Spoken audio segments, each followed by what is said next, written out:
Christianity became as influential as it is around the world because it was forced on people. Words fail when attempting to speak of Jesus Christ, the founder of Christianity. His birth, life, and death are known to all. His teaching was public and accessible to the humblest. Long years of learning, awful initiation ceremonies, striking terror in the adept soul were not required from the followers of Jesus. Himself, the bearer of that light, which he taught was not to be found in man's earthly nature, but was to be sought from without. He invoked God with humble prayer and faith and performed all miracles. Therein is Christ's teaching diametrically opposed to that of the higher depths, whose secret doctrine was that man had divinity in himself and could bring it out by exercise of will, by concentration of thought, and scientific psychic development. I want you guys to pay attention because it said that the secret doctrine taught was that man had divinity in himself. We're going to see if the adepts and those of the African spirituality teach the same thing. But watch this. Fear, the predominant feature attendant upon gaining of knowledge in all other religious systems, was foreign to the adherents of Christ, who were repeatedly told, "Fear not, be not afraid." No bonds, no fetters were imposed by him in the shape of ritualism. And because it was a religion of the state, Islam became the second. Alright, so this is my problem with people like Dr. Umar. They don't tell y'all the full scope of history. They only present y'all the big headline, and that's it. No one is reading the paper anymore. They just read the headline and then just drop the newspaper. You cannot do that. You're not learning anything. Just because you read the headline, you think you know something? Let me show you how this man don't know nothing. Christianity became the official religion of the Roman Empire in 380 CE, when Emperor Theodosius I issued the Edict of Thessalonica, if I'm saying it correctly. This edict recognized Nicene Christianity as the state religion, confirming the influence of Christianity on the Roman world and world history. Watch this though, people. However, Christianity had been gaining influence in the Roman Empire before this. These people were already preaching Christianity before it was a state religion. It was already known to people. We know why? Because Christians were being persecuted and killed. You don't talk about that though. People don't talk about how Christians, the guillotines and all this other stuff, when people talk about the Colosseums, how you get your basketball games, your football games, those were actually used to kill Christians and people. The Roman Colosseums with the lions, that actually was real. Those events were real. Those were Christians being thrown in those. The gladiators, the Christians having to defend themselves with the knives in the movies you watch with Sparta, that was for Christians, people. But they don't tell you that history. All that is swept under the rug and no one talks about it. That's just old news.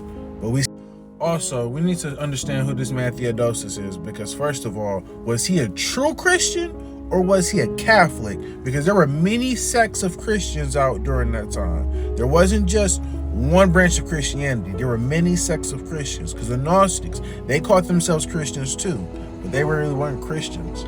But let's get into this man Theodosius. Theodosius, the Roman emperor, also known as Flavius Theodosius, born in Spain about 346, died at Milan 17 January 395. Theodosius is one of the sovereigns by universal consent called Great.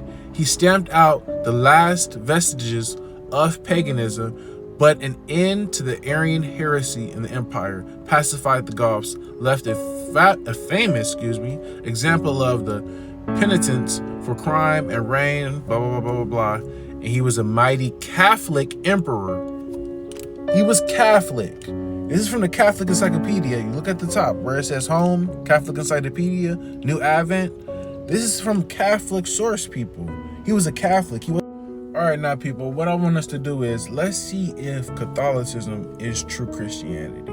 Because if Catholicism isn't true Christianity and it's a false interpretation or false representation of Christianity, then when people talking about how Christianity was a persecuting power, no, true Christianity wasn't a persecuting power. It was someone that was made out to be like Christianity and tried to represent Christianity, but they don't represent Christianity because it's a false representation. All Alright, this is coming from Morals and Dogma, and this is a Masonic book. He is a Kabbalist, and people, this is straight history for you. In the early days of Christianity, there was an initiation like those of the pagans. Persons was admitted on special conditions only to arrive at a complete knowledge of the doctrine. They had to pass the 3 degrees of instruction. The initiates were consequently divided into 3 classes. The first, auditors; the second, catacombs; and the third, the faithful. The auditors were sort of novices who were prepared by certain ceremonies and certain instruction to receive the dogma of Christianity. Now remember, people, what I read you in the beginning said that no bonds, no feeders of any kind of initiation or ritualism was imposed by Jesus Christ on his followers. So why are these people practicing this? Now look here, let's continue. A portion of these dogmas were made known to the catacombs, who after a particular purification received baptism or the initiation of the theogenesis, divine generation. But in the grand mysteries of that religion, the incarnation, nativity, passion, and resurrection of Christ, none were initiated but the faithful. These doctrines and the celebration of the holy sacraments, particularly the Eucharist is practiced in the Catholicism, people, not in Protestantism. Well, maybe you got some Protestants that practice it, but not true Protestantism, were kept with profound secrecy. These mysteries were divided into 2 parts. The first, styled the Mass of the Catacombs; the second, the Mass of the Faithful. The celebration of the mysteries of Mithras was also styled a Mass. Mithras is sun worship, people. And the ceremonies used were the same. So the same ceremonies used in Mithras and the same ceremonies used in Catholicism are the same. Now look, there were found all the sacraments of the Catholic Church, even the birth of confirmation, all that was found within Mithraism and sun worship. The priest of Mithras promised the initiates deliverance from sin by means of confession and baptism, what the Catholic Church does.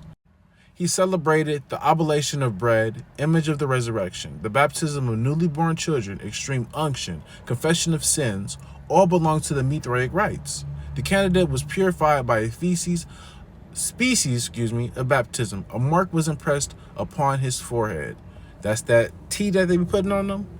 Tortolewin tells us that the Valentinians, the most celebrated of all the Gnostic schools, imitated or rather perverted the mysteries of Eliseus. Irenaeus informs us in several curious chapters of the mysteries practiced by the Macrosians, and Origen gives us much information as to the mysteries of the Ophites. There is no doubt that all the Gnostic sects had mysteries and initiation. Remember, Jesus didn't put that on people. They all claim to possess a secret doctrine coming to them directly from Jesus. Watch this though, different from that of the Gospels and epistles. So this supposed information that they received from Jesus directly contradicted what the Gospels and the epistles said, people. The writings of what the apostle said and the writings of Paul. This couldn't be from Jesus Christ, because remember what Paul said, even if an angel comes down from heaven speaking something that isn't written in this, let him be accursed. And that's what these Gnostics didn't do. They didn't say, be accursed and I rebuke you. They accepted this. Now watch this though. And superior to those communication. So they believed the information that they supposedly received from this Jesus was superior to the information given to the apostles and also to Paul. Catholicism is not true Christianity. Get that out your head.